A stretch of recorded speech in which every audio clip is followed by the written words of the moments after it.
नमस्कार मंडळी, नेहाज महाराष्ट्र व्लॉग्समध्ये मी नेहा तुमच्या सर्वांचं मनपूर्वक स्वागत करते। आज आता सध्या थंडीचे दिवस सुरू आहेत, तर मी याच निमित्ताने गरमागरम असा नाश्ता तुमच्याबरोबर शेअर करणार आहे। तर ही रेसिपी मी सर्वात पहिले करून बघितली घरी, मला खूप आवडली। त्यानंतर ही सेकंड टाइम मी तुमच्याबरोबर शेअर करत आहे। तर हा मखाण्यापासून केलेला पदार्थ आहे। तर इथे आपण एक कढई घ्यायची, त्याच्यात एक वाटीभर मखाणा चांगला परतून घ्यायचा क्रिस्पी होईपर्यंत। त्यानंतर त्याच कढईमध्ये आपण अर्धी वाटीभर तीळ टाकून घ्यायचे।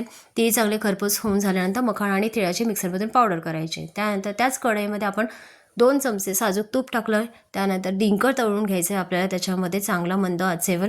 डिंक चांगला फुलला ना की आपल्याला त्याच्यामध्ये दूध ॲड करायचं आहे। तुम्ही इथे डिंक मिक्सरला फिरवून क्रश करून पावडर करून मग दुधात ॲड केली तरीही चालू शकणार आहे।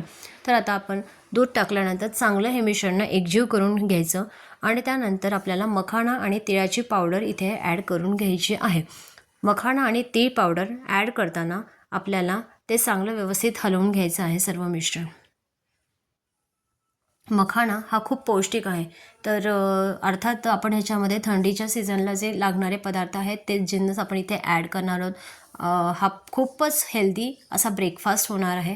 तर इथे आपण आता थोडंसं साईडने तूप टाकणार आहोत आणि हे सगळं मिश्रण जे आहे ते चांगलं आपल्याला परतून घ्यायचं आहे 3 ते 4 मिनिटापर्यंत।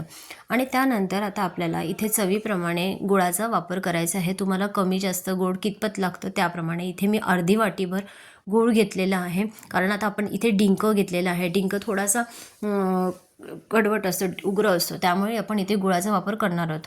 तर गूळ ॲड केल्यानंतर मी इथे बारीक रवा किंवा जाड रवा तुमच्याकडे असेल तर 2 चमचे आपल्याला इथे ॲड करायचं आहे। जास्त पण ॲड करू नका, हार्डली आपलं पोहे खायचे जो 2 चमचे असतात तेच आपण ॲड करून घ्यायचं आणि थोडंसं पाणी टाकायचं आणि हे मिश्रण जे आहे ते 5 मिनिटभर आपल्याला शिजवून घ्यायचं आहे मंद गॅसवर।